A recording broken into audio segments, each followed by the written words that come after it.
hoje, a nova onda apostólica. Eu nunca vi tanto apóstolo na vida como estou vendo nesses dias. Deixa eu abrir um parêntese primeiro, dizer para vocês que de fato a Bíblia fala em Efésios 4:11 que Deus colocou na igreja apóstolos, profetas, evangelistas, pastores e mestres. A Bíblia fala isso. A Bíblia Sagrada também mostra muitos apóstolos. Você conhece os 12, Pedro, João, Tiago, André, Tomé, Mateus, Judas, Tadeu, Simão, Tiago, Filipe, Bartolomeu. Judas Iscariotes foi trocado, entrou outro no lugar que foi Matias. E depois surgem novos apóstolos. Paulo é chamado de apóstolo, Barnabé também, Epafrodito, que é o mesmo de Epáfras. Timóteo é chamado dentro de uma equipe apostólica. E talvez até Andrônico e Júnia, que era uma mulher, que aí a gente não sabe como é que chama, apóstola, ou apostila, ou apóstata, não é? Que temos aí também esses nomes nas Escrituras Sagradas. No entanto, apóstolo é só uma função no meio da igreja. Apóstolos, a Bíblia chama em Apocalipse, ele fecha o círculo, chamando de os 12 apóstolos do Cordeiro. Esse grupo fechou-se, não tem mais. Ninguém tem essa autoridade que eles tinham. Nenhum homem na igreja tem a autoridade que esses homens escolhidos pelo próprio Jesus, que dariam fundamento ali para a igreja. Por isso a Bíblia fala do fundamento de apóstolos e profetas. Esse fundamento da igreja já está selado, não precisa de mais ninguém ali.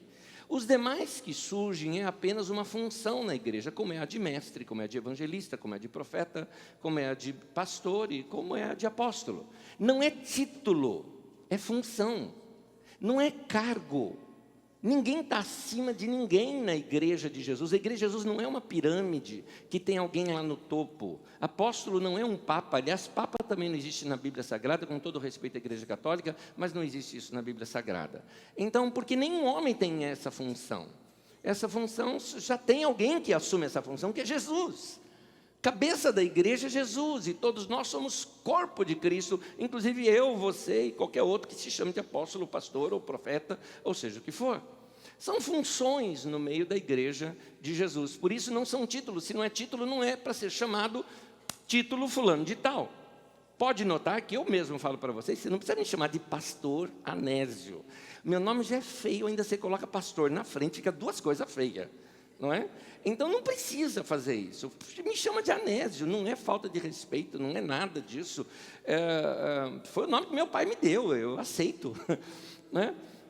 Até hoje eu fico pensando como é que um cara pega, gera um filho, tem que acordar de noite, levar a criança no médico, cuidar, dar mamadeira, tudo, sabe de todo esse trabalho de filho e ainda dá o nome do cunhado. Como é que é isso? Irmão da minha mãe, Anésio Rodrigues. Bom, então, eu também não sei. Deixa eu voltar no assunto. Então ficar chamando alguém com títulos, ou como se fosse mais ser apóstolo do que ser pastor, ou como se apóstolo fosse um grau acima, tem outro nome não, essas besteiraiadas toda, é invenção humana. É gente que quer ter cargo, gente que quer aparecer. Essas coisas não precisa ter.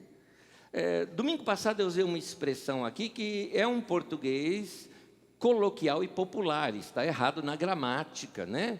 Assim, mas nós é gente. Nós é gente. Paulo e Barnabé foram por meio do povo e falaram, nós é gente.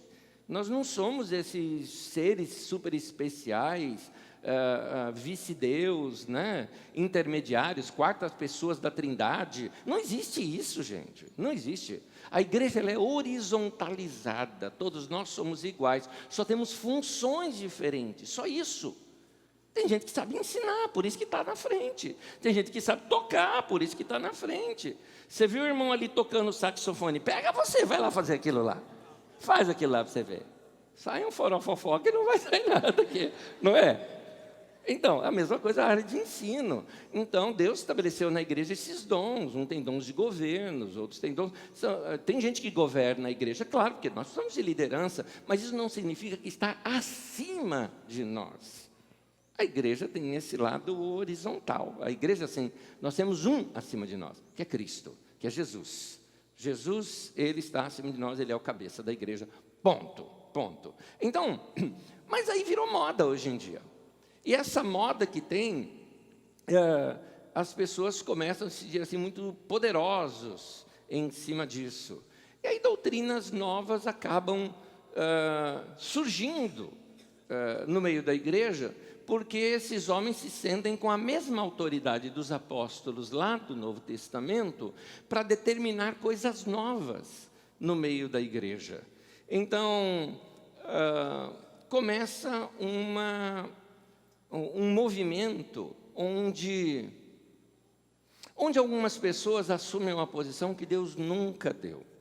Isso aqui no Brasil começou em 2001, quando um assim chamado apóstolo da América Latina, Rony Chaves, veio aqui no Brasil e declarou a algumas pessoas muito conhecidas, gente boa, gente boa. Eu conheço alguns deles pessoalmente, sei que são gente de Deus, que ama a Deus, mas que ao ganhar esses títulos de apóstolo e aceitarem esse título, se colocaram numa posição acima de todos os outros pastores do Brasil. E hoje tem tanto apóstolo no Brasil, que um indivíduo que tem um ego enorme, chamado René Terranova, desculpa citar os nomes aqui, tá? Mas é só para você saber, tem um ego tão grande que ele se considerou assim, o enviado de Deus para levantar um novo equipe apostólica no Brasil, e como ele não pode ser apóstolo, porque já tem um monte de apóstolo, então ele se chama de pai-póstolo, que além de brega é de muito mau gosto o nome. Mas como ele não se contentou com esse nome, porque aí Estevão Hernandes também passou a ser chamado de pai apóstolo aqui em São Paulo, então ele, que é lá de Manaus, ele se colocou assim agora, que ele é o patriarca do Brasil. Então essas coisas são, assim, você não vê isso na Bíblia Sagrada. Você não tem isso na Bíblia Sagrada. Você não vê os homens de Deus sendo assim. Paulo chega a dizer o seguinte: Deus colocou a nós, apóstolos, como escória do mundo. Sabe o que é escória do mundo? Na verdade, o termo que Paulo usa ali, ele quer dizer, nós somos aquilo que o nosso presidente falou, que você só pode fazer um dia sim, um dia não. Entendeu? Então, é isso que virou. Paulo fala, nós somos isso. Porque se são fundamento da igreja, cadê os fundamentos desse prédio? Alguém está vendo? Ninguém vê, porque está lá embaixo. No reino de Deus, a gente não cresce para cima, a gente cresce para baixo. Jesus ensinou que o maior entre vocês seja aquele que vos sirva. Então, é o contrário disso. Mas, se você tiver curiosidade, procure na internet e você vai ver algumas coisas assim que fogem daquilo que a gente conhece no Evangelho. Procurem vídeos na internet e vocês vejam como são, por exemplo, as festas em torno desses tais apóstolos. Alguns deles ficam escondidos em algum canto da igreja, né? Que só na hora que vão pregar, então, se coloca um tapete vermelho e os caras passam no tapete vermelho. Ou alguns deles entram mais cedo e aqui que tem aquelas cadeiras para sentar, a dele é um trono para ele se assentar. Gente, é muito brega, fala a verdade, hein? Eu tenho vergonha alheia nesses negócios, assim. Eu tenho vergonha. Porque um camarada como esse, tomando banho, é igual eu e você, não tem nada. Não é? É uma pessoa nua, ela não é nada disso. Quem é você sem os seus cargos? Quem é você sem o seu título? Quem é você? Então, as pessoas inventam esses cargos e títulos para se ter alguma posição. Tem muito luxo, tem muito brilho, como eu digo, muito mau gosto e muito brega também. Muita honraria, muita soberba, nada parecido com o famoso carpinteiro de Nazaré. Nada parecido.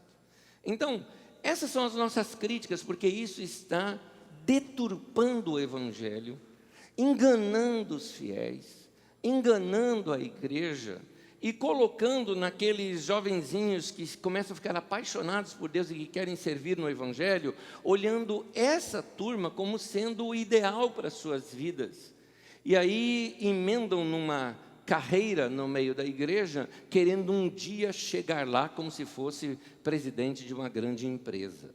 Então, essas ideias todas, nós não vemos isso nas Escrituras Sagradas e anda deturpando o Evangelho de Jesus. O caso é que a autoridade que é dada a esses homens, ela é tão forte, que eles se sentem na liberdade de determinar as coisas. E aí eles usam a velha tática do medo. Começa a aprender uma coisa, meu querido: ninguém deve servir a Deus por medo. Ninguém. Jesus veio e nos tirou todo medo. Ele mesmo fala: não tenham medo. Ele fala: minha paz vos deixa, minha paz vos dou. Não é para ter medo, não precisa servir a Deus com medo. Deus é um Pai amoroso. Essa é a pregação de Jesus. Então, a tática de controlar pessoas pelo medo é alguma coisa muito antiga.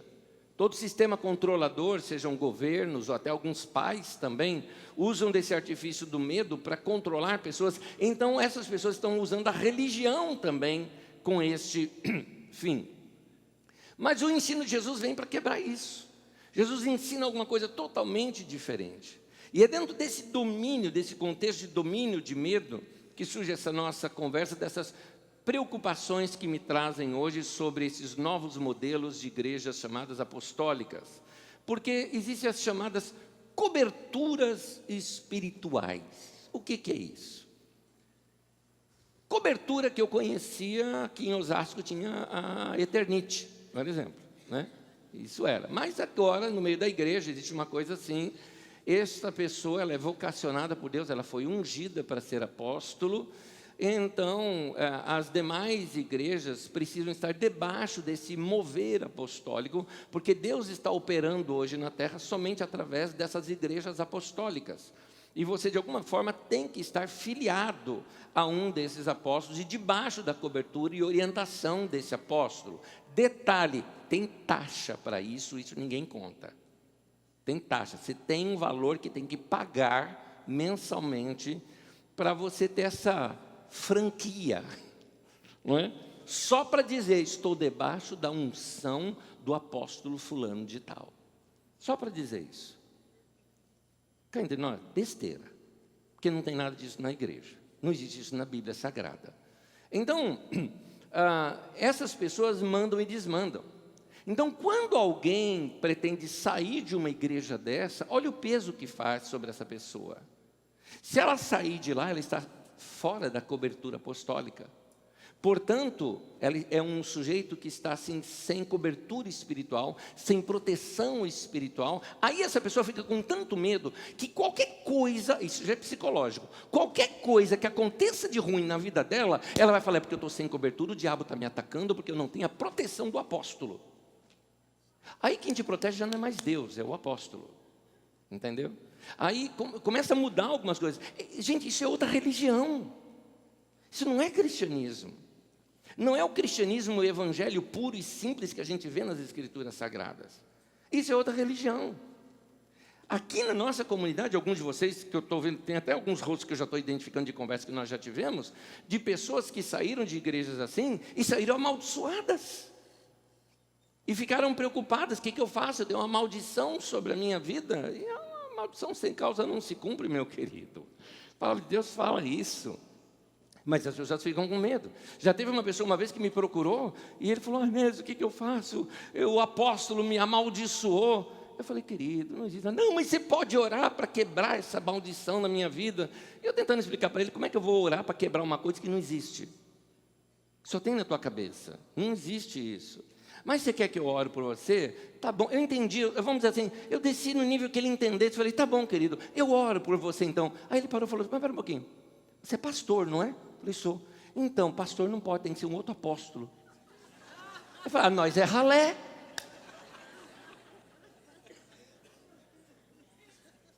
Onde é que está isso na Bíblia? A falta de leitura. Nós somos uma das gerações da igreja que menos lê a Bíblia. Isso eu estou falando para você, tá? É para tua vergonha mesmo que eu estou falando. Você lê pouco a Bíblia. Você lê pouco. Você é uma das pessoas que mais tem Bíblia, porque você tem no seu celular, e ali você tem várias versões, mas você quase que não lê. Normalmente lê e ainda lê porque eu coloco nas telas aqui, porque não lê mais. Então as pessoas leem pouco e conhecem pouco, e pior ainda, estudam pouco. Porque não basta ler, são livros muito antigos que precisam ser estudados. É importante estudar a palavra de Deus. Portanto, por causa disso, se tornam presas fáceis para essas coisas. Agora, eu tenho que admitir algumas coisas. Os caras são bons. São bons na lábia. São bons. Bons vendedores. São bons. Falam coisas que impressionam. Então, eles começam com algumas coisas assim que impressionam a gente. Como, por exemplo, existem coisas, por exemplo, eu me lembro quando ele decretou, um deles decretou assim, isso foi em 2011. 2011 é o ano apostólico sobre o Brasil. Então, todos os seus filhos que são desviados do Evangelho vão voltar. É o tempo das respostas das suas orações. E o povo acredita. Só que agora que a gente está falando isso, anos depois, a gente fica pensando, mudou o quê de lá para cá? Tinha uma mística em 12/12 de 2012. E disseram, nesse dia fizeram vigílias de oração e encontros proféticos e proclamações proféticas, que seria liberado um tempo de uma nova unção sobre o Brasil e queria mudar. Uma apóstola chamada Cindy Jacobs profetizou sobre o Brasil, pasmem, ela profetizou assim que dentro de dos próximos 6 anos, o Brasil vai crescer e prosperar tanto que o PIB do Brasil será, se eu não me engano, era 6 vezes maior do que o dos Estados Unidos. Uau! Isso foi, acho que em 2012, ou 2, ou 9, eu não me lembro. Não foi. Não aconteceu. No Antigo Testamento, quando um profeta profetizava algo e não acontecia, dizia que ele tinha que ser apedrejado e morto. Tá bom, nós estamos na época da graça, não precisa mais disso. Mas você não precisa mais ficar ouvindo essa turma. Por que a gente não pode levar... por que a gente não leva a sério e começa a dizer o seguinte, cara, eu não vou te ouvir mais. Você fala muita besteira. Por que não leva a sério isso? Então, a gente precisa crescer como igreja. Peter Wagner, que eu o conheci pessoalmente, inclusive. Peter Wagner, um homem querido, um homem bom e tudo mais. Mas nesse movimento apostólico todo, ele falou algo que pegou muito forte aqui no Brasil. Peter Wagner, ele não foi aqui no Brasil que ele falou isso, foi nos Estados Unidos, num dos seus livros. E ele falou o seguinte, que nós precisamos entender que agora Deus vai levantar também esses apóstolos e vai dirigir a igreja através dos apóstolos, porque nós precisamos desses grandes líderes para fazer um grande confronto com o diabo. Então, a igreja precisa tomar o domínio do mundo, a teologia do domínio e do poder está por detrás dessa ideia apostólica. Então, nós precisamos do domínio e do poder no mundo, e aí, a partir daí, eles falam o seguinte, que a igreja precisa dominar os 7 montes. Eu não me lembro o nome de todos esses montes, mas seria a educação, a agricultura, a saúde e tudo mais. E essa mentalidade de domínio é o que está por detrás do nosso governo atual hoje no Brasil também. É por isso que vocês estão vendo muitos evangélicos nessas posturas, nessas posições, gente que nunca estudou para ser aquilo, não é? Gente que nunca se preparou para exercer cargos de ministros, como tem hoje no Brasil, que, confesso para vocês, tenho vergonha de muitos dos nossos ministros, das coisas que eles falam, mas isto vem dessas pregações. E essas coisas foram profetizadas sobre essas pessoas, por isso que vocês veem muitos dos nossos políticos com muita ênfase, eles falam aquilo, porque eles acreditam que são enviados de Deus.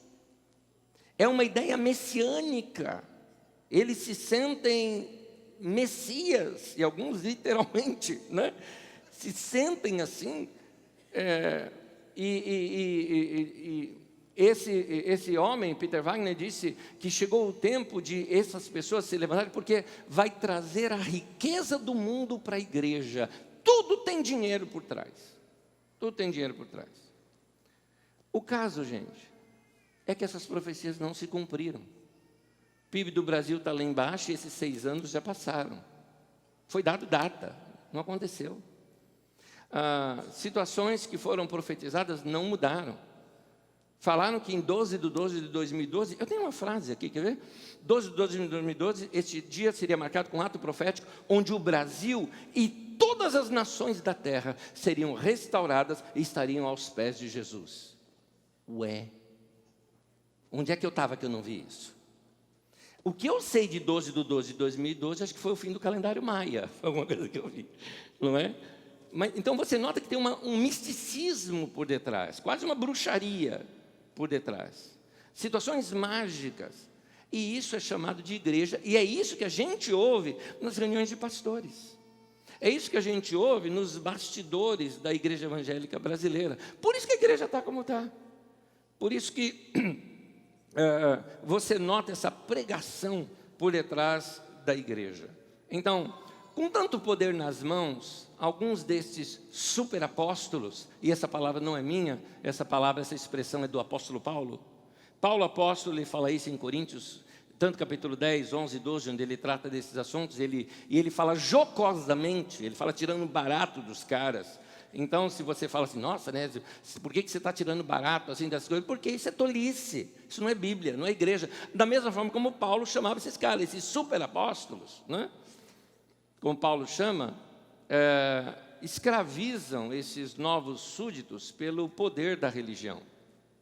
Quando uma pessoa está debaixo desse poder ou debaixo dessa cadeia de comando, ela se sente então protegida e coberta, mas a partir daí, se ela sai daquela cadeia de comando, ela se sente debaixo de maldição. Para quem não sabe o que é maldição, significa o seguinte, é como se invocassem demônios sobre a sua vida. A propósito, deixa eu aproveitar aqui e emendar uma coisinha aqui com vocês, contar uma coisa para vocês. Eu não sei se vocês sabem, mas surgiu no meio, inclusive foram dessas redes via WhatsApp, que saiu uma fake news alguns anos atrás, faz uns 6 anos atrás que saiu essa fake news, dizendo o seguinte, olha, quando vocês cantarem parabéns, não pode falar lá o é pique, Rá-Tim-Bum, porque aí eles dizem o seguinte, que Rá-Tim-Bum era uma expressão de feiticeiros persas que invocavam demônios sobre a vida das pessoas ao falarem essas palavras. Eu gostaria que alguém me mostrasse aonde é que ele leu isso. Me mostra um dado, me mostra essas pessoas, essas historinhas que surgem por WhatsApp, eles nunca colocam, né, a fonte, de onde que veio isso, não é? Primeiro que essa palavra nunca foi persa, aliás, essa palavra é uma onomatopeia. Você lembra isso na escola? Vamos lá? Alguns pensaram em centopeia. Não, onomatopeia é outra coisa. Onomatopeia é quando você usa palavras para representar algum som. Essa palavra, na verdade, essa expressão no nosso parabéns a você, não é tão antiga, ela vem mais ou menos de 1930, com os estudantes aqui em São Paulo, dos advogados ali na Faculdade de São Francisco, quando, aliás, o pique era o nome de um dos alunos de lá, né? E o pessoal brincava. E o Rá-Tim-Bum, na verdade, é uma onomatopeia do som daquilo que se fazia em circo, né? Que seria a caixa, o prato e o bumbo. Rá-Tim-Bum. Era isso. Então ficou Rá-Tim-Bum. Ficou isso. Gente, e outra coisa, eu gostava tanto do ratinho do Castelo Rá-Tim-Bum. Era tão bonitinho. Por isso, meu querido, quando você cantou parabéns aqui para mim, você não me amaldiçoou, fica tranquilo, tá bom? Porque o pessoal inventa essas coisas e criam doutrinas novas. Mas por que isso? Porque o apóstolo fulano falou. Então, são coisas que não estão na Bíblia Sagrada. E aí eu prefiro chegar assim para a igreja e dizer o seguinte, a que Deus você está servindo? Decida você. Josué disse isso para o povo de Israel. E antes de entrar na terra prometida, ele falou, vocês escolham a quem vocês vão servir. Ele falou, eu e a minha família serviremos ao Senhor. É isso.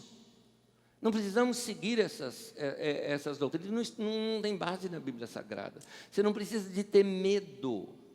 Aliás, a propósito, vale aqui eu repetir uma frase que eu gosto de usar aqui na nossa comunidade. Tudo que eu estou falando, pesquise, questione. Se quiser, duvide, vá atrás, leia, estude, tome decisão por você. Eu sou aqui apenas um mestre, que eu coloco as coisas para você, não sobre a sua cabeça, eu coloco sobre a mesa. Está aqui, meu querido, quer ver? Veja, estude você, tome suas conclusões. Por quê? Porque teu cabeça não sou eu, teu cabeça é Cristo. E você tem que ter uma relação com Deus. A voz dos pastores e mestres diz nas Escrituras Sagradas, diz assim, ouvirás uma voz atrás de você dizendo, este é o caminho, ande por ele. Os pastores e mestres são conselheiros, que chegam para você e falam, querido, eu já passei por aqui, ali é melhor, vai por aquele caminho, o outro lá tem barro, vai por aqui. é isso, mas é uma voz atrás de você. Quem decide é você. Você não precisa ficar debaixo de alguma coisa. A propósito, se você frequenta novo aqui na nossa comunidade, sabe de uma coisa, você tem toda a liberdade de pensar diferente do que eu estou falando, toda a liberdade. Nós vamos para o mesmo céu, nós vamos se amar por toda a eternidade. A propósito, também fica aqui uma coisa, eu não estou dizendo que esses homens que ensinam essas coisas, que eles são do demônio e tudo mais, não, não são. São gente também que ama a Deus igual eu e você, mas que pregam esses enganos. Alguns deles até nem estão assim. Por exemplo, eu conheço alguns irmãos queridos mesmo, que têm esse título de apóstolo, porque dentro do movimento onde eles estão, foram consagrados a isso. A igreja entende que aquilo é necessário é um nome para pastor líder, ou pastor principal, ou pastor fundador, como se falava antigamente, ou pastor sênior, como os americanos chamavam. Hoje é usado esse nome de apóstolo, mas eles são gente simples, são gente do povo, tem muita gente boa, conheço vários deles. Mas eu estou aqui alertando sobre esse movimento todo, onde parece que quando você não está debaixo de um, que você não está no corpo de Cristo. Então, vamos estudar as Escrituras, vamos pesquisar, vamos ler, vamos ouvir pessoas, vamos entender o que a Bíblia nos diz. Então, para isso, vamos para a Bíblia. Agora é o momento de nós entrarmos nas Escrituras Sagradas e ver o que a Bíblia diz sobre essas verdades, sobre esses ensinos. E aqui eu quero ser bem enfático com cada um de vocês. São frases que eu já usei aqui na nossa comunidade, mas que hoje eu vou usar essa didática da repetição para que isso seja fundamentado aqui na nossa vida. Amém? Primeiro, vem comigo. Jesus é o dono da igreja. Você pode falar bem alto isso comigo? Vamos lá? Jesus é o dono da igreja. Vamos falar com mais convicção? Jesus é o dono da igreja. É isso. O livro de Efésios, no capítulo 5, versículo 23, diz assim: Cristo é o cabeça da igreja, que é o seu corpo, do qual Ele é o Senhor. Portanto, nenhum homem é dono da igreja. Não existe intermediários entre nós e Deus. Vamos ver isso mais adiante, mas Jesus é que é o dono da igreja. Jesus é o que é o Senhor da igreja. Jesus é o cabeça que governa a igreja. E por igreja eu não estou falando a instituição igreja, porque hoje a gente confunde a instituição igreja, que é humana, que é inventada por nós, que não tem na Bíblia, mas ela é necessária hoje por questões governamentais, por questões legais, por questões até democráticas, como é o caso, por exemplo, da Carisma. A Carisma não é a igreja, ela é uma instituição em favor da igreja, uma representatividade diante do nosso governo, porque exige isso, porque aqui tem trâmite, tem pessoas, você tem aluguel de lugar, compra de lugar, você tem compra, venda, você tem dinheiro, você tem caixa. Então essas coisas precisam ser transparentes e registradas. Você tem uma empresa aberta para servir a igreja. Igreja é gente, igreja é povo, igreja é nós, entendeu? Isso é igreja. Igreja é gente. Então Jesus é o dono da igreja, não da instituição. A instituição algumas vezes pode ser até anticristo. É interessante isso. Como você já viu na história da igreja diversas vezes e vê hoje em dia algumas instituições em que elas estão doentes. Algumas instituições se tornaram tóxicas, de modo que a instituição oprime a igreja, povo, gente. A instituição coloca regras e doutrinas que não são bíblicas, que muitas vezes mais afastam as pessoas de Deus, ou oprimem as pessoas e dessa forma ofuscam o evangelho. Então não confunda a instituição com as pessoas, que são a igreja de Jesus. Agora, a boa notícia que eu quero te dar é o seguinte: você está salvo, não está? Você entregou sua vida para Jesus? Então você faz parte da igreja. E como você faz parte da igreja, Jesus é o teu dono. Jesus é o teu cabeça. O teu cabeça não é um homem que pode ser atropelado amanhã. O teu cabeça é Cristo, que está vivo para todo sempre. Você não precisa de um pastor ou de um apóstolo para te proteger espiritualmente. Quem te protege é o próprio Cristo que habita em você. Aliás, é o que a Bíblia diz: maior é aquele que habita em você do que aquele que está no mundo. Então, essa é a verdade bíblica. Essa é a verdade bíblica. Não é uma instituição que te protege. Portanto, falo com vocês aqui, que estão aqui hoje, e falo até com vocês, meu querido, minha querida, que pode até estar me acompanhando pela internet, na internet, que você é um desigrejado, assim chamado. Você não frequenta igreja nenhuma, você não está em lugar nenhum. Deixa-me te dizer uma coisa: se você está ligado em Cristo, você está sim na igreja de Jesus. A sua decepção, ela pode ser com alguma instituição, com alguma situação humana, mas eu quero te dizer: grude em Jesus, ame Jesus, abrace Jesus e a gente se vê no céu. É isso. É isso. Então, outra verdade. Segundo, Jesus é o único mediador entre Deus e os homens. Vamos falar juntos isso? Jesus é o único mediador entre Deus e os homens. Isso aqui é um problema dentro da igreja cristã por séculos.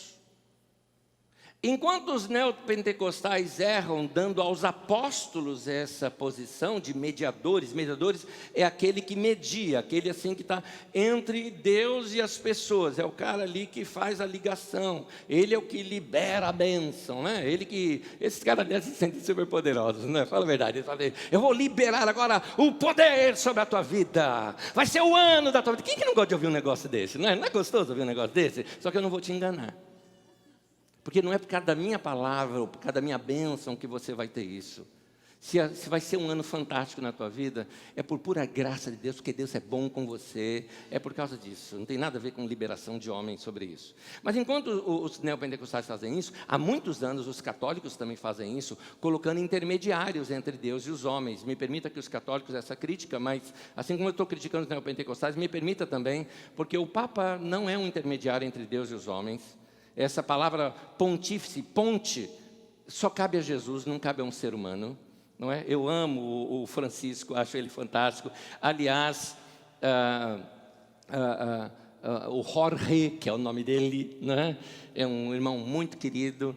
Para você ter uma ideia, ele era parceiro de oração de um irmão que pastoreou a vida do irmão que me pastoreia. Então, tem essa ligação. Assim, gente muito querida, mas essa função é só de Jesus. Também não é a função de Maria. Em nenhum lugar da Bíblia diz: pede para a mãe que o filho atende. Não precisa, não precisa. Jesus mesmo falou: pede para o Pai no meu nome, Ele vai te conceder. Pronto, é só você ir direto a Deus. Não tem intermediário. O único intermediário entre nós e Deus é Jesus. Jesus é esse novo e vivo caminho que tem de relacionamento com Deus. Ele é esse mediador. E eu não estou inventando isso. Está na Bíblia Sagrada. 1 Timóteo 2, versículo 5 diz: pois há um só Deus e um só mediador entre Deus e os homens, o homem, Cristo Jesus. Por que Jesus? Porque Ele se fez carne e habitou entre nós. Ele sabe o que a gente passou. Ele passou por angústia, ele teve dor, ele chorou, ele passou por tudo isso. Diz a Bíblia que ele foi tentado nas mesmas coisas que todos nós fomos tentados. Por isso ele nos compreende muito bem e se torna um intercessor entre nós e Deus. Então seu intercessor não é o santo fulano ou o santo ciclano, nem apóstolo, nem aquilo. Não é nenhum desses. Seu intercessor é Jesus. Você pede para o Pai e Jesus chega lá para o Pai e fala: Pai, é verdade, eu passei lá na terra, eu sei o perrengue que esse cara está passando. Ajuda aí, dá uma forcinha. Jesus é esse mediador, é o nosso intercessor, é aquele que pleiteia por nós, e Ele me basta, me basta. Então, esse é o nosso mediador. Terceiro, importante você saber disso agora: Deus ouve a todos. Amém? Isso inclui eu e você. Vamos falar juntos? Deus ouve a todos. Não existem pessoas com carteirinha VIP diante de Deus para ter privilégio na oração. Está entendendo isso? Tem um monte de gente orando. Aí eu pego o saco, a carteirinha. Aí Deus, dá licença. Anjo, apóstolo, profeta. Eu sou a profeta lá. Ciclano, está aqui? Dá licença, vou furar fila. Não existe isso. Não existe isso. Portanto, não existem orações poderosas. O que é oração poderosa? Eu me lembro uma vez eu fui orar para uma pessoa, aqui na igreja mesmo, fui orar para uma pessoa, e eu fui orar para a pessoa que ficou assim, pastor, ora aí para mim, faz uma oração bem forte. Oração bem forte, eu lembro de macumba bem forte, oração bem forte, como é que é isso? Né? Então, eu fico pensando, oração bem forte deve ser na intenção, no que a pessoa sente, deve ser assim, né? Então, em vez de você assim falar, ó, Deus abençoe esse irmão, você dá, ó, Deus abençoa, né? Treme assim a mão, né? Pega assim, espreme laranja na cabeça do cara, assim, tal. Assopra, empurra e o cara cai, aleluia, yes. Eu não vejo Jesus fazendo isso, gente. Eu não vejo os apóstolos fazendo isso. Vai orar você, meu irmão. Eu tenho uma boa notícia para você. Deus te ouve do mesmo jeito que Ele ouve esse camarada aqui. Eu não sou nada melhor do que você. Nada. Quem aqui é pai ou mãe de mais de um filho? Você não tem filho único, você tem 2, 3, 4, 8. Sei lá. Aí, muito bem. Você faz diferença entre seus filhos? Você faz diferença? Vai ter um que você vai ouvir mais do que o outro? Se sim, você é um mau pai. Eu tenho 2 filhos, Dedé e Dudu. E aqui eu vou confessar publicamente. André é o meu predileto. E Eduardo é o meu preferido. Vocês acharam que eu estava errado? Todo mundo ficou um gelo aqui quando eu falei isso. Ficou um gelo. Não tem diferença entre os filhos. Mateus capítulo 7, Jesus diz o seguinte: se vocês que são humanos, vocês que são maus, sabem dar coisas boas aos seus filhos, quanto mais o Pai Celestial dará coisas boas àqueles que lhe pedirem. Esse é o nosso Pai. Não existem pessoas que têm orações especiais que sabem manipular a Deus, não existe isso. Deus não vai ouvir mais a minha oração por ser pastor do que a sua, só porque você não tem carteirinha. E isso também se aplica a bispo, a mestre, a padre, para apóstolo, para santo qualquer, seja o que for. Ninguém tem essa categoria. Não existe ninguém entre Deus e os homens a não ser Jesus. No resto dos homens são todos iguais. Deus ouve as suas orações do mesmo jeito que Ele ouvia Pedro, apóstolo, do mesmo jeito que Ele ouvia Paulo, apóstolo, do mesmo jeito. Ele ouve porque Ele é teu Pai. E Ele ama você, e Ele tem amor para dar para todos. Deus ouve a sua oração da mesma maneira. Eu vou citar aqui textos bíblicos. Romanos 10, versículo 12, diz: não há diferença entre judeus e gentios, judeu e não judeu. Portanto, meu querido, não é porque você está usando um kippá ou um talit, ou porque você buscou lá na sua ascendência, falando, olha, eu tenho ascendência judaica, então Deus vai me ouvir mais, porque eu sou do povo escolhido. Para com essas besteiras. Tempos atrás, um irmão me procurou e falou, escuta, o sobrenome do seu pai não era Rocha? Eu não herdei esse sobrenome, acho muito bonito, mas não herdei. Eu falei, sim, pois saiba que Rocha é um nome de judeu, que estavam em Portugal e dos novos cristãos e que vieram para o Brasil e tudo mais. Então você é judeu. Eu falei, não, meu pai era baiano. Baiano. É isso que meu pai era. E com muita honra. Tá? Então, não tem esse negócio que tem uma frenesi com esse negócio de Israel e de judaísmo. Aliás, tema do próximo ou do outro domingo, nós vamos tocar nesses assuntos dos judaizantes nos dias de hoje. Mas continuando aqui, voltando ao texto. Não há diferença entre judeus e gentios, pois o mesmo Senhor é Senhor de todos e abençoa ricamente a quantos? A quantos? Todos os que o invocam, meu irmão, Deus está dizendo aqui que Ele abençoa ricamente a você. Não importa se você é judeu, se é inglês, se é apóstolo, tudo mais, se é de Carapicuíba ou de Osasco. Deus nos ouve, aleluia. Não é verdade? Deus nos ouve. Não tem. Não tem essa diferença. Hebreus capítulo 10, versículo 19 e versículo 20 diz assim: portanto, irmãos, temos plena confiança para entrar no Santo dos Santos pelo sangue de Jesus. Olha que coisa, só o sumo sacerdote no judaísmo podia entrar lá. E Paulo não, o autor de Hebreus, que deve ser um outro cara, cita assim, lá no Santo dos Santos nós podemos entrar pelo sangue de Jesus, por um novo e vivo caminho, que Ele nos abriu por meio do véu, isto é, o seu corpo. Explicando isso para você, quando Jesus morreu na cruz, o véu do templo que separava o lugar dos santos, do lugar santo, do santo dos santos, onde só o sumo sacerdote poderia entrar, foi rasgado por Deus. Por quê? Diz que aquele véu se rasgou de cima a baixo. Detalhe, o véu é tão grosso que uma mão humana não consegue rasgar. Tem quase que um palmo de largura aquilo. Uma mão humana não conseguiria rasgar. E um detalhe, não foi rasgado de baixo para cima.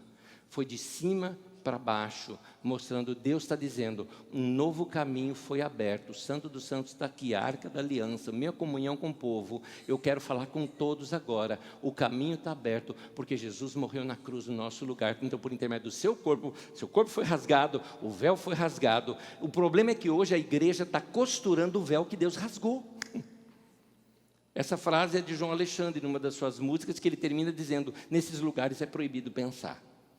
Uma boa música, inclusive procure na internet, é Proibido Pensar, João Alexandre, você vai gostar. Então, Deus rasgou o véu, Deus abriu esse caminho, está dizendo, vem, eu quero ter relacionamento com você, eu quero ter comunhão com você. Hebreus 10, versículo 22, diz assim, sendo assim, o véu está rasgado, o caminho está feito, aproximemo-nos de Deus com um coração sincero e plena convicção de fé. Amém, queridos? Você não tem que ter medo diante de Deus, é o teu Pai, amém? Eu posso orar com liberdade, eu não preciso ficar procurando palavras certas para falar. Ô pastor, mas eu não sei falar essas palavras bonitas aí diante de Deus, né? O amantíssimo Deus, eterno Pai que está no céu, Deus de Abraão, de Isaac, de Jacó, aleluia. Eu não sei falar essas coisas, né? Eu falei, meu irmão, não precisa, nós é gente, e Deus ouve a gente desse jeito. Tá bom? Então, abre teu coração para Deus. O que precisa, diz aqui, isso você tem, coração sincero. Sincero significa sem cera é sem máscara. Um coração desmascarado. Um coração que chega assim para Deus e fala, Deus, eu sou isso aqui, ó. Estou escondendo nada do Senhor. E Deus fala, pode vir que eu te aceito desse jeito. É lindo isso, não é, gente? É maravilhoso. Eu amo quando eu falo desse amor de Deus e dessa liberdade que a gente tem de falar com Deus. 4. Todos os cristãos têm a unção do Espírito Santo. Vamos falar junto? Todos os cristãos têm a unção do Espírito Santo. Portanto, meu querido, não existe o ungidão. Não existe. Existe o cara que tem performance de palco. Isso não é ungido. Performance de palco, gente, é teatro. A gente aprende isso, tá? A gente aprende. Quando eu falo a gente, eu estou falando de mim. A gente aprende. A gente aprende. Os caras ensinam isso para a gente. A gente vai em encontros, os caras ensinam. Ensinam a se tirar oferta. Meu Deus do céu. Ensinam umas coisas assim que, assim, eu preferia fazer escola de teatro. Eu acho muito mais clássico, muito mais artístico, né? Mas tem jeito, tem o jeito de você tocar na pessoa para ela cair, tem aquele jeitão todo, tem o ungidão, tem o jeito de você impressionar a pessoa. Pode notar que esses lugares usam muita música como apoio, então tem que ter a música certa de fundo, a posição certa do cara. Você não vai fazer assim para a pessoa, você vai fazer assim para a pessoa, entendeu? Você tem que ter uma performance. De novo, usando as expressões da minha avó, besteira. 1 João 2,20, Bíblia Sagrada, diz, mas vocês, igreja, têm uma unção que procede do santo, que é de Jesus, não é? E todos vocês têm conhecimento. É interessante essa última frase. Como assim nós temos conhecimento? Eu não tenho conhecimento aí que você ou que outros homens aí têm. Tem sim, querido. Tanto que quando eu falo alguma coisa, encontra eco no teu coração. Você fala, o cara colocou a frase, tá aí, do jeito que eu não sabia falar. Não é assim? Tem gente que faz poesia, eu não sei fazer poesia. Mas tem gente que faz poesia na letra de uma canção e coloca uma frase na letra da canção que é tudo que eu queria falar e eu não sabia. E aquele irmão me ajudou colocando aquela frase naquela canção. Aí eu canto para Deus à vontade. Mas, no fundo, era aquilo que eu queria. Era aquilo que eu acreditava. Da mesma forma, quando eu te falo essas coisas, bate esse eco no teu coração. O que é isso? A unção de Deus. A unção de Deus é o Espírito Santo. O Espírito Santo habita em você, ele dirige a tua vida, ele guia a tua vida. E como é que ele guia a tua vida? Através da paz. A Bíblia diz, busque a paz e siga. Seja a paz o árbitro do seu coração. Quando você está andando com Deus, você vai sentir paz nos seus caminhos. Quando você não sentir paz, você sabe que você está fora do caminho. Então assim você é dirigido por Deus como qualquer outro ser humano precisa. Por isso a gente precisa orar, buscar a Deus, ser sensível. Mas assim, vai por mim, você não precisa dar unção de ninguém não. Uma vez, aqui na Carisma. Bom, a pessoa não era daqui. Mas então, você sabe que aqui na Carisma é uma igreja que vocês, de vez em quando, vocês não têm um pastor só abençoado, você tem um pastor bençoado. Quente, aqui.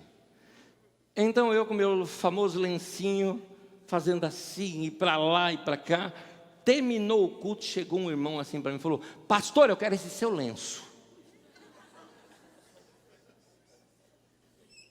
Eu falei, irmão, deixa eu lavar primeiro. Gente, pegar o lenço do cara que está pregando, e olha que eu não sou tanto, tem uns camaradas que encharca, já viu isso, né? Porque também é a performance do cara, então eu não sou contra, é o jeito do cara, isso não tem nada a ver. Mas assim, hoje não é nem lenço, né? Toalhinha agora, né? Tem aquela toalhinha, o cara até torce e tal, e daqui a pouco o outro indivíduo pega aquilo e põe... Eu tenho nojo, gente. Dá nojo o negócio aí. Não, mas na Bíblia fala que levava lenços e aventais de Paulo. Gente, aquilo era uma parte da roupagem daquele tempo. E tem mais um detalhe, Paulo não tinha condição de sair de onde ele estava. Ele era o único pregando ali. Iam para outras cidades. E eram as pessoas que pegavam. Não era Paulo que chegava assim e falava, olha, está aqui o lenço e tal. Sem contar que hoje você paga, né, por esses lenços ungidos, né? Sem contar isso. E o de Paulo era de graça, pelo menos, né? Mas vamos lá. Vamos terminar. Última. Quinto. Jesus é quem protege a nossa vida. Amém? Vamos falar isso de novo? Jesus é quem protege a nossa vida. Jesus é o protetor da igreja.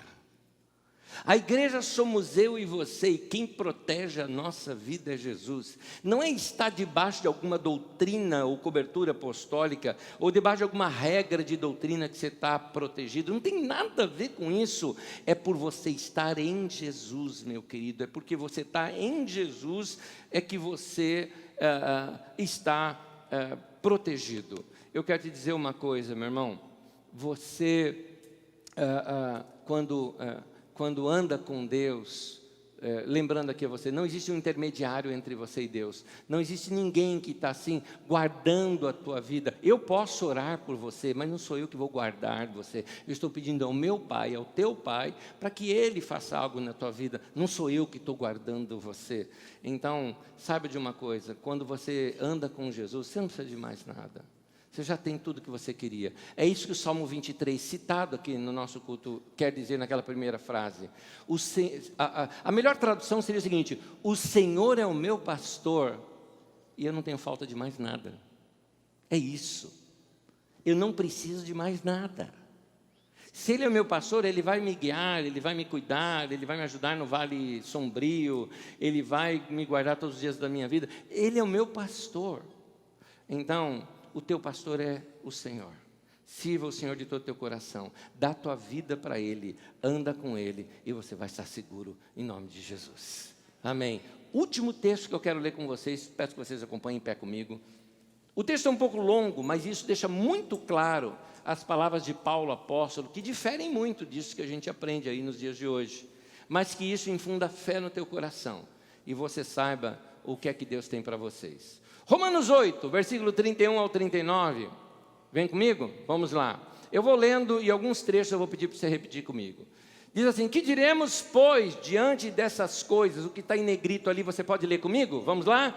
Se Deus é por nós, quem será contra nós? Continuando aqui a leitura. Aquele que não poupou seu próprio filho, mas o entregou por todos nós, como não nos dará juntamente com ele e de graça, todas as coisas? Você não precisa pagar para receber algo. Ele já te deu Jesus, Ele deu o mais caro, Ele deu o principal, Ele dá qualquer outra coisa. Continua. Quem fará alguma acusação contra os escolhidos de Deus? É Deus quem justifica. Quem os condenará? Foi Cristo que morreu, e mais, que ressuscitou, e que está à direita de Deus e também intercede por nós. Quem intercede por nós é Jesus. Quem morreu por você foi Jesus. Nenhum homem morreu na cruz no teu lugar. Portanto, ninguém pode te condenar. Você está em pecado, você vai para o inferno. Ninguém vai te condenar, porque Jesus morreu no teu lugar e já pagou o preço por todos os teus pecados. É o que a Bíblia está dizendo aqui. Continuando. Quem nos separará do amor de Cristo? Vamos falar junto essa pergunta? Quem nos separará do amor de Cristo? Ou seja, quem pode fazer Jesus não me amar? Quem vai me separar desta ação do amor de Deus sobre a minha vida? Nada. E aqui continua Paulo dizendo: será a tribulação, ou a angústia, ou a perseguição, ou a fome, ou a nudez, o perigo, ou a espada? Como está escrito, por amor de ti enfrentamos a morte todos os dias, somos considerados como ovelhas destinadas ao matadouro. Mas, vamos falar juntos, em todas estas coisas somos mais que vencedores, por meio daquele que nos amou. Gente, Deus merece, porque Ele fez tudo isso por nós. Ele é maravilhoso, Ele é maravilhoso. Eu ainda continuo a leitura. Paulo está dizendo: pois eu estou convencido que nem a morte, nem a vida, nem anjos, nem demônios, nem o presente, nem o futuro, nem quaisquer poderes, nem a altura, nem a profundidade, homem nenhum, gente nenhuma, situação nenhuma, demônio nenhum, nem qualquer outra coisa na criação será capaz de nos separar do amor de Deus que está em Cristo Jesus, o nosso Senhor. Aleluia! A Ele o nosso louvor. É a Ele que nós servimos. Esse é o nosso Deus, bom e maravilhoso. Amém. Levante as suas mãos para Deus. Senhor, muito obrigado pelo dia de hoje. Obrigado pela nossa vida. Obrigado por Tua palavra que é libertadora. Tua palavra que é leve. Tua palavra que nos edifica. Tua palavra que traz fé ao nosso coração. Obrigado porque podemos nos aproximar diante do Senhor livres, com a nossa mente livre, com o nosso coração aberto. Muito obrigado, Senhor. Guarda-nos, guarda o Teu povo, anda conosco, fala ao nosso coração ao longo dessa semana. Nós te agradecemos porque Tu és o nosso cabeça, o nosso líder. O Senhor é o nosso pastor e nós não temos falta de mais nada. Muito obrigado, Senhor, em nome de Jesus. Amém, amém. Que Deus abençoe você. A você, sua casa, sua família, seja abençoado, em nome de Jesus. Domingo que vem a gente continua. Paz.